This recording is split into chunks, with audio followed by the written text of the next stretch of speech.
introducción a las 7 iglesias del Apocalipsis. Vamos a resumir los puntos principales de los primeros 3 capítulos. Y ahora lo primero que encontramos es que Dios tiene una cadena de mando. Dios no es un dictador. Dios delega responsabilidad y opera un gobierno representativo, donde diferentes individuos participan en el proceso de gobernar el universo.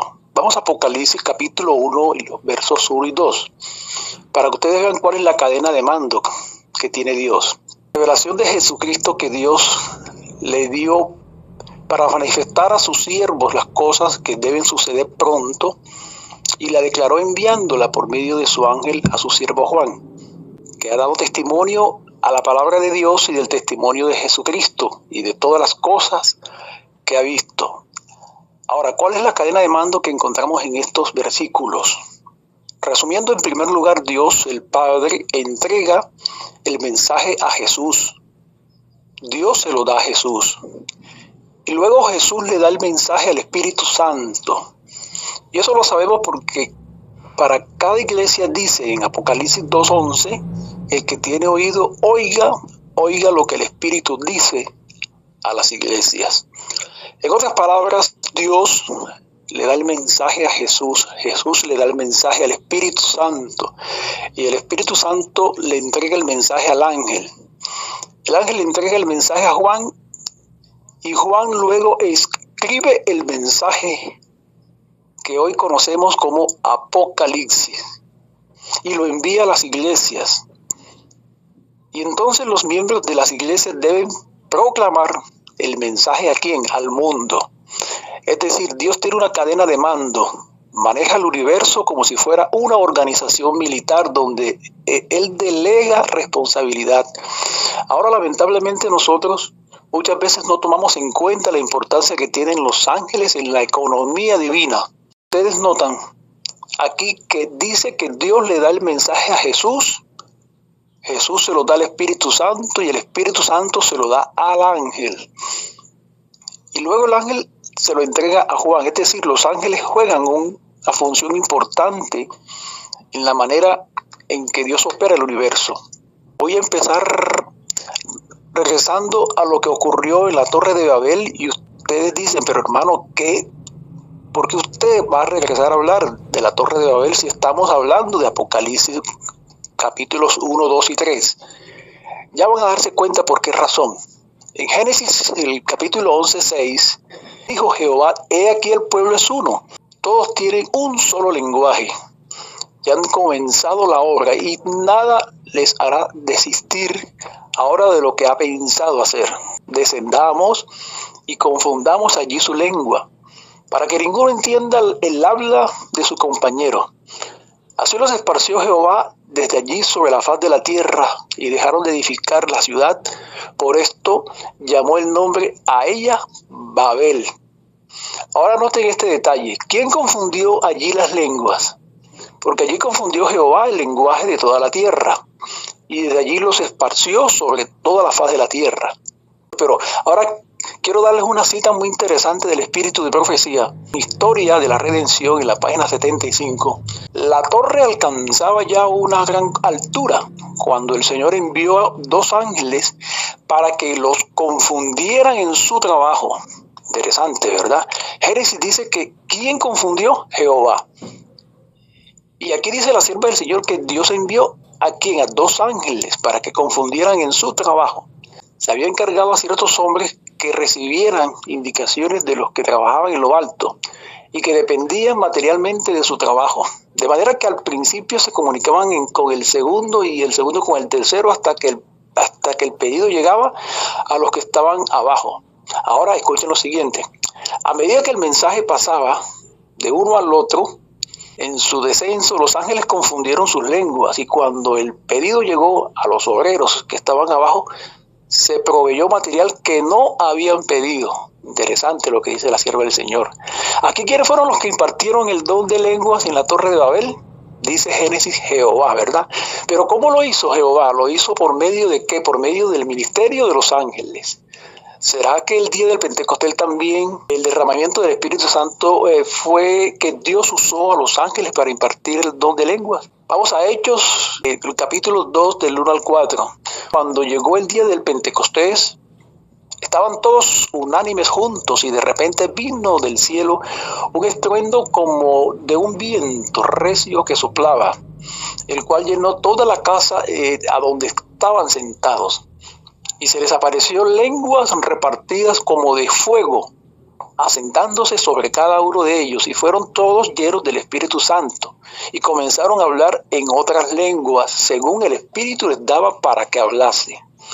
Entonces yo pregunto, ¿quién fue el primero que impartió el don de lenguas? En Hechos 2, en el día de Pentecostés, el Espíritu Santo. Pero ahora yo quiero leerles una cita del Espíritu de Profecía. La Biblia, desde Génesis hasta Apocalipsis, tiene muchísimo que decir en cuanto a la importancia de los ángeles, responsabilidades que Dios le delega a los ángeles. Esta cita se encuentra en Mensajes Selectos, el tomo 2, en la página 65. Cuando los ángeles del cielo vengan entre nosotros y obren mediante instrumentos humanos, entonces habrá conversiones firmes y sustanciales en forma parecida a las conversiones que ocurrieron desde el día del Pentecostés. Que dice la sierva del Señor, cuando los ángeles del cielo estén entre nosotros, dice que habrá conversiones como los que ocurrieron después del día del Pentecostés. ¿De quién estaba ayudando a los apóstoles en la predicación? El Santo Espíritu. ¿A través de qué? A través de los ángeles. Y aquí está otra cita. Dice la sierva, todo el cielo estaba interesado en su salvación y los ángeles de Dios estaban esperando hacer por usted lo que hicieron por los discípulos en el día del Pentecostés. Los ángeles están esperando hacer por nosotros lo que hicieron por los discípulos en el día del Pentecostés. Y aquí hay otra cita que dice, cuando se viva la verdad en su sencillez en todo lugar, entonces Dios obrará por medio de los ángeles, así como obró en el día del Pentecostés. Qué interesante, hermanos, el espíritu de profecía no está yendo más allá de la Biblia, porque ya leímos en Génesis que Dios confundió las lenguas, pero en realidad Dios usó ¿qué cosa? Ángeles para dar el don de lenguas en el día del Pentecostés. Así que dice que cuando se viva la verdad en su sencillez, todo lugar, entonces Dios obrará por medio de los ángeles, así como obró en el día del Pentecostés. Dice la sierva, los corazones serán transformados tan decididamente que se verá una manifestación de la influencia de la verdad genuina, que se representa como el descenso del Espíritu Santo. Ahora saben, hermanos, también en el futuro va a haber un derramamiento sin límite del Espíritu Santo. Se conoce como el derramamiento de la lluvia tardía. ¿Será que los ángeles son los instrumentos que el Espíritu Santo va a usar? Noten esta cita, hermanos, de Maranata en la página 210. Dice ella, antes que sea completamente terminada la obra y finalice el sellamiento del pueblo de Dios, recibiremos el derramamiento del Espíritu de Dios. Ángeles del cielo estarán en nuestro medio. Interesante, ¿verdad? Recibiremos el derramamiento del Espíritu de Dios y luego explica que los ángeles del cielo, ¿qué cosas estarán en nuestro medio? ¿Cómo hizo Jesús los milagros que él desempeñó cuando estuvo en la tierra? Esta cita es muy interesante, hermanos. Y luego voy a dar un ejemplo bíblico que demuestra que es así. El deseado de todas las gentes, en la página 117, dice la sierva del Señor, los ángeles de Dios pasan siempre de la tierra al cielo y del cielo a la tierra.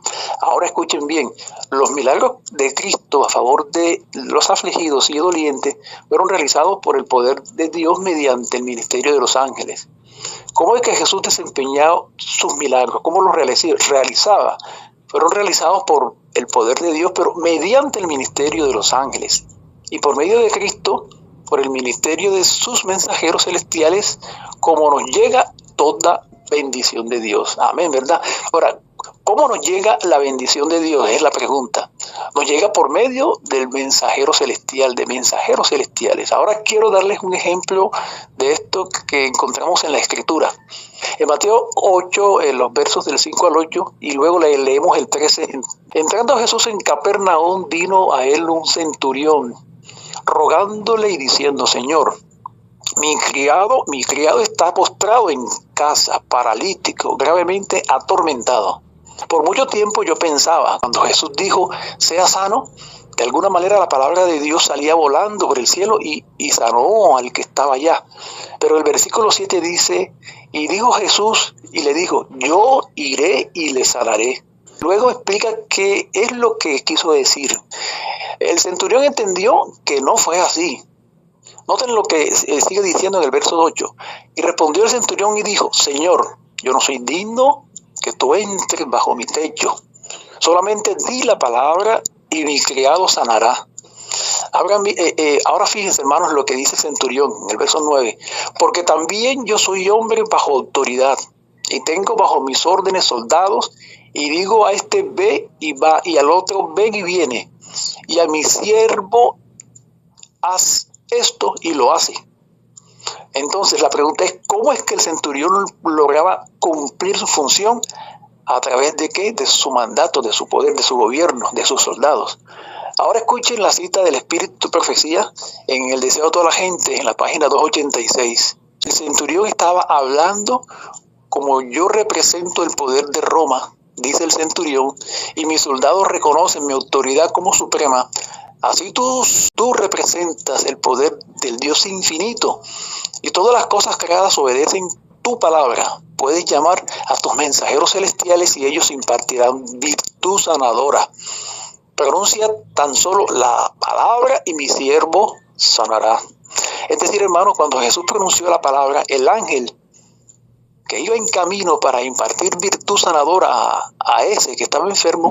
Ahora, cuán importantes son los ángeles, de vital importancia, ¿verdad? Un ángel le entregó el mensaje a Juan en Apocalipsis. Claro, fue el mensaje que el Padre le dio a Jesús y que Jesús le dio al Espíritu Santo. Y que el Espíritu Santo luego le da al ángel, y el ángel entonces inspira a Juan para que Juan escriba el libro de Apocalipsis. Permítame entonces leerles un par de citas sobre la función de los ángeles en las 7 iglesias.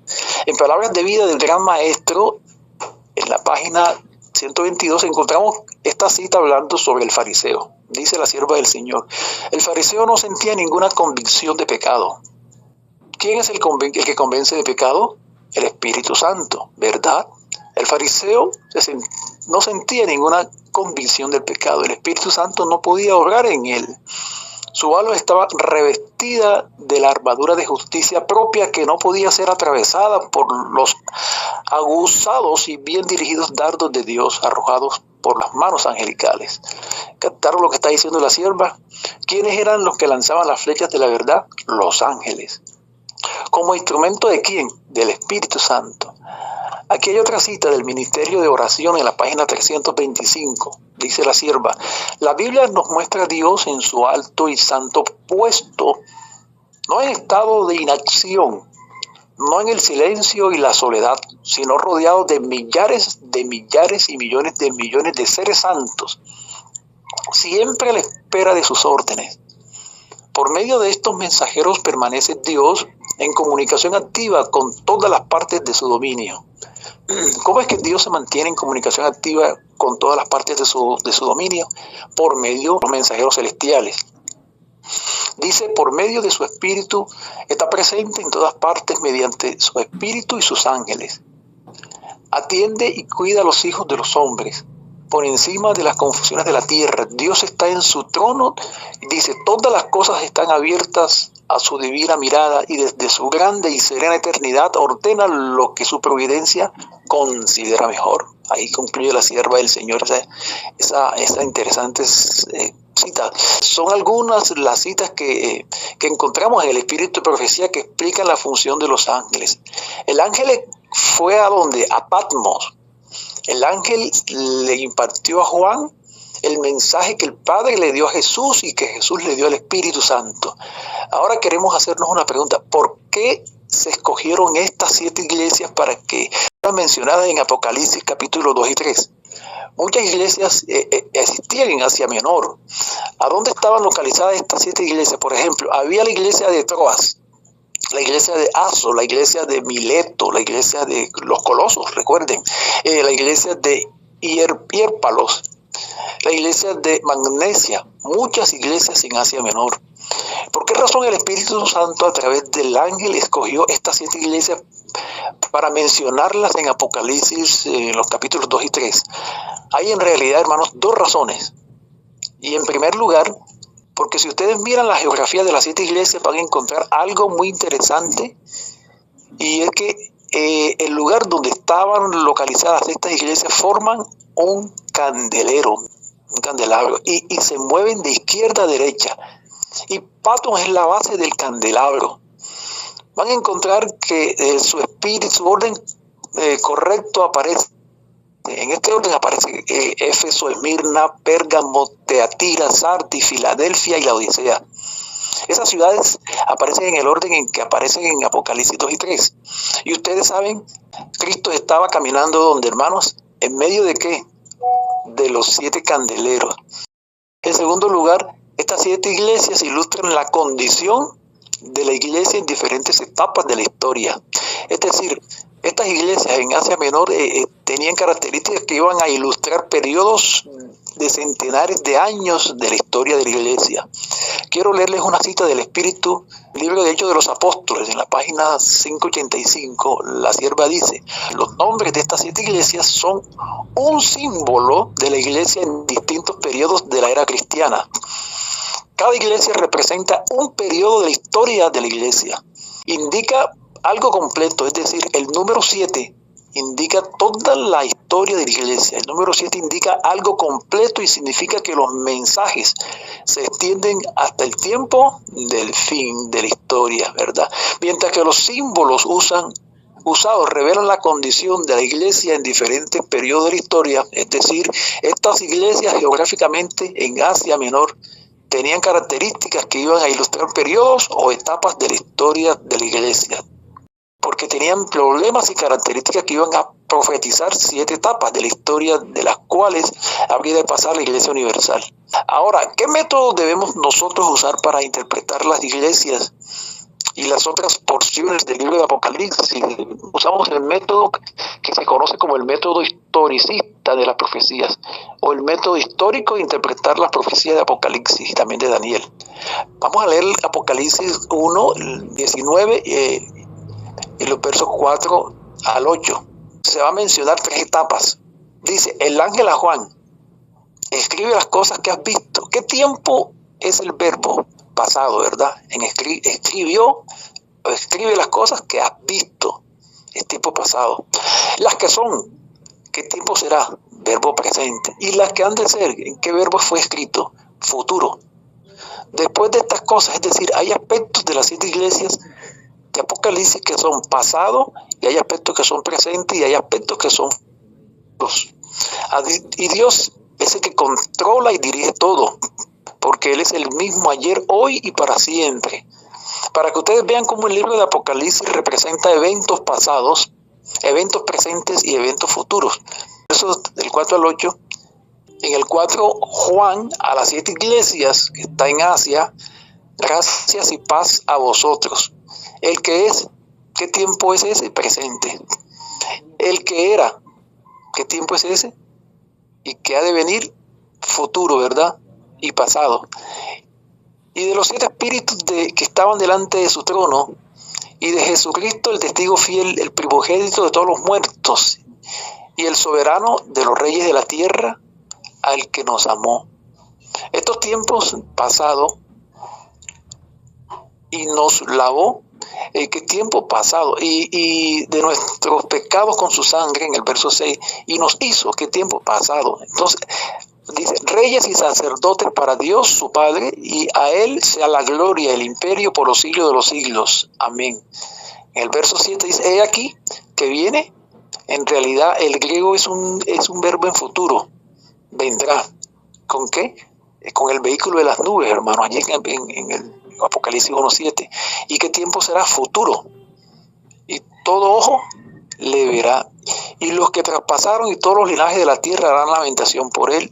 Sí, amén. En el versículo 8, yo soy el alfa y la omega, el principio y el fin, dice el Señor, el que es y que era y que ha de venir, el Todopoderoso. Así, hermanos, que Dios es un Dios de pasado. Es el Dios del pasado, es el Dios del presente y es Dios del futuro. Y dirige y controla la historia. Él revela cosas pasadas, presentes y futuras. Y las 7 iglesias del Apocalipsis va a representar eso.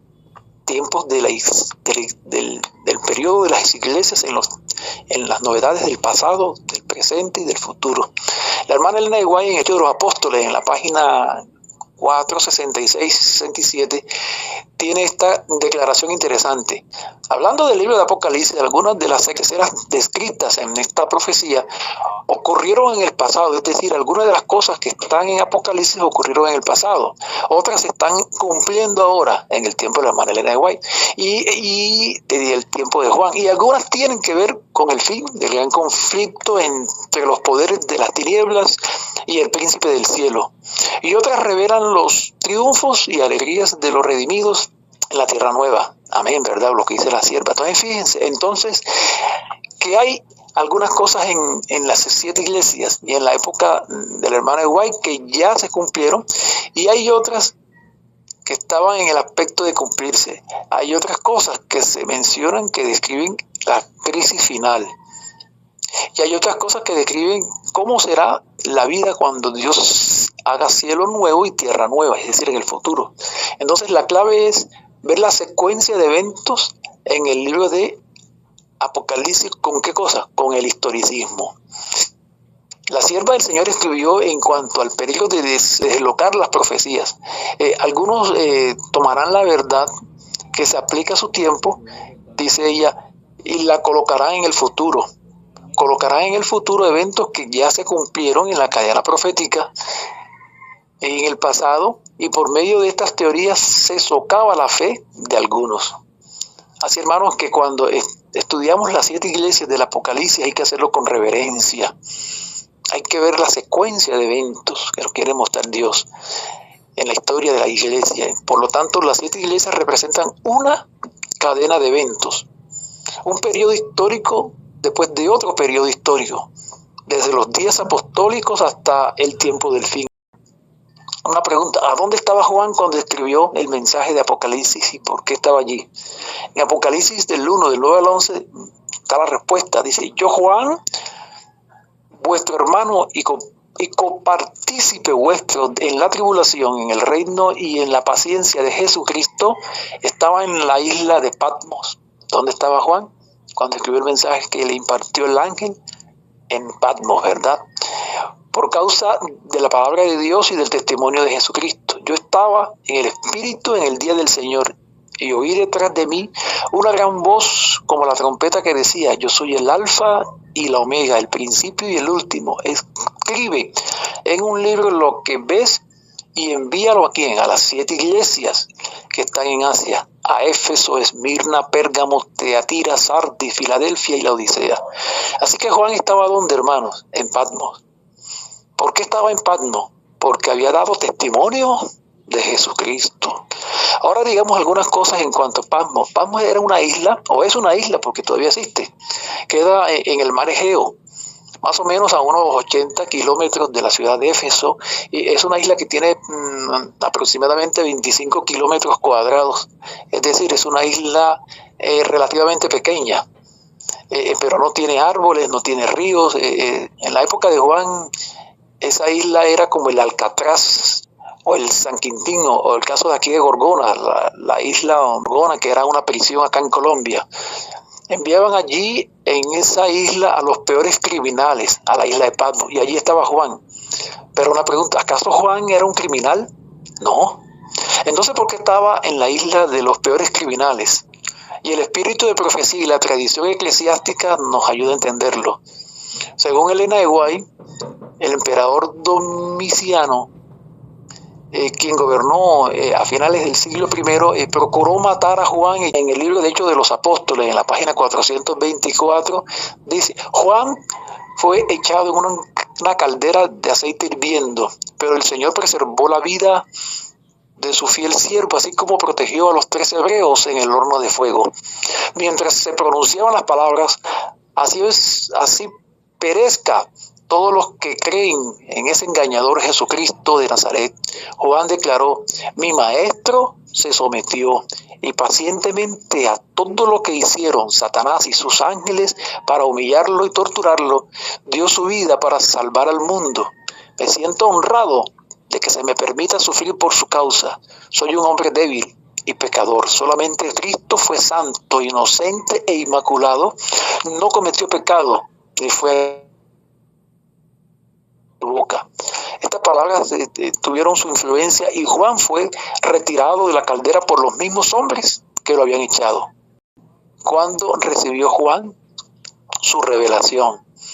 La revelación para darla a las 7 iglesias. Bueno, en la Biblia en Apocalipsis 1:10 dice: yo estaba espíritu. ¿Cuándo? En el día del Señor, ¿verdad? ¿Cuándo estaba Juan que recibió la revelación? Estaba en el día del Señor. Ahora, hay 3 interpretaciones universales en cuanto a la frase del día del Señor. La mayoría de los cristianos dicen que Juan estaba en un día domingo. Y algunos eruditos adventistas dicen que el día del Señor significa que Juan fue llevado a presenciar la segunda venida de Cristo. Porque la Biblia se menciona que en la segunda venida de Cristo como el día del Señor.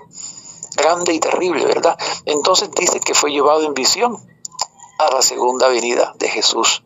Y hay un tercer grupo, en el cual yo me incluyo, que dice que esta visión le fue dada a Juan, ¿cuándo? Un sábado. Ahora yo creo que esta es la interpretación correcta. ¿Por qué? Por 2 razones. Número 1, porque decir que Juan fue traspasado, fue transportado a la segunda venida, no cuadra en el contexto. En el contexto, Jesús estaba ¿dónde? Caminando en medio de los 7 candeleros, en el lugar santo. Y fue allá en su ascensión, entonces transportando a la segunda venida, cuando Jesús está caminando entre los 7 candeleros en el lugar santo. No cuadra. Y en segundo lugar, Elena de White dice explícitamente que Juan recibió su visión un sábado. Miren lo que ella dice en Hechos de los Apóstoles, en la página 433. Dice: fue un sábado cuando la gloria del Señor se manifestó al desterrado apóstol. Juan observaba el sábado tan reverentemente en Patmos como cuando predicaba al pueblo de las aldeas y de las ciudades de Judea. Se aplicaba a sí mismo las preciosas promesas que fueron dadas respecto a este día. Yo fui en el Espíritu en el día del Señor, escribió Juan, y oí detrás de mí una gran voz como de trompeta que decía: yo soy el Alfa y Omega, el primero y el último. Y me volví a ver la voz que hablaba conmigo, y vuelto vi 7 candeleros de oro, y en medio de los 7 candeleros uno semejante al Hijo del Hombre. Amén, ¿verdad? Entonces, es decir, que Juan no fue transportado a la segunda venida. Fue transportado en visión, pero para ver a Jesús en el lugar santo, cuando ascendió. Y ciertamente no fue domingo, porque la Biblia dice que Jesús es el Señor del sábado. Sí, es el Señor del sábado, entonces el sábado ese es el día del Señor. Ahora, además de eso, en la Biblia Dios dice que el sábado es mi santo día, dice Dios. Y en el 4º mandamiento dice que el 7º día es el sábado de Jehová tu Dios. Es decir, hermanos, que interesante que Dios le dio a Juan esta visión maravillosa, esta revelación hermosa. ¿Cuándo? Un sábado. Y todos sabemos que el gran conflicto final tendrá que ver con el asunto del sábado y el asunto del domingo. El libro de Apocalipsis revela a Jesucristo, que le quita el velo para poder ver a Cristo Jesús. Esa es una carta de amor.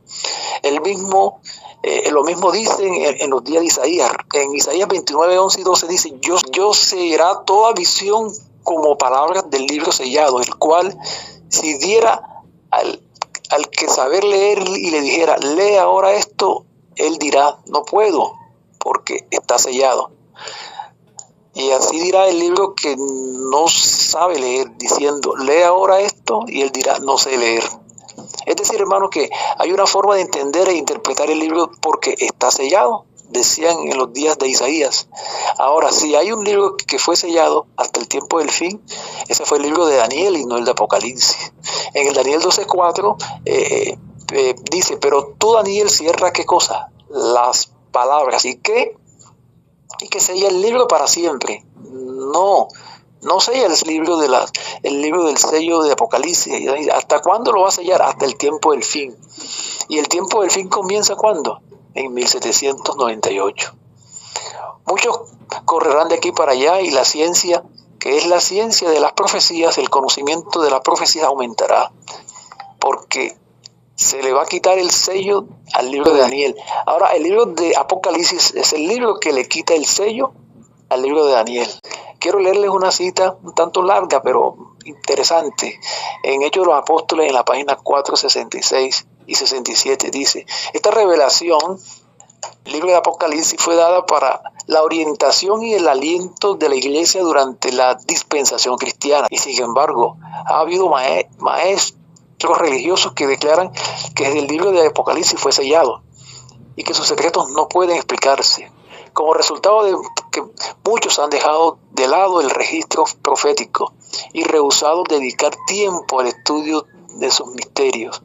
Pero Dios no desea que su pueblo considere así ese libro, que es la revelación de Jesucristo que Dios le dio para manifestar a sus siervos las cosas que deben suceder presto. El libro de Apocalipsis se describen las cosas profundas de Dios. El nombre mismo que fue dado a sus páginas inspiradoras del Apocalipsis, la revelación contradice la afirmación de que sea un libro sellado. Una revelación es algo que se revela. Él mismo reveló a sus siervos los misterios contenidos en dicho libro y en sus abiertos al estudio de todos. Sus verdades se dirigen tanto a los que viven en los últimos días de la historia de esta tierra y también a los que vivían en los días de Juan. Algunas de las escenas descritas en esta profecía pertenecen al pasado, otras se están cumpliendo ahora. Está hablando cuando los tiempos de ella, ¿no? Otras se están cumpliendo ahora y algunos tienen que ver con el fin del gran conflicto entre los poderes de las tinieblas y el príncipe del cielo, y otras revelan los triunfos y las alegrías de los redimidos en la tierra nueva. Entonces luego amonesta la sierva con lo siguiente, dice, nadie piense que al no poder explicar el significado de cada símbolo apocalipsis es inútil de seguir escudriñando este libro, de un esfuerzo de conocer el significado de la verdad que contiene.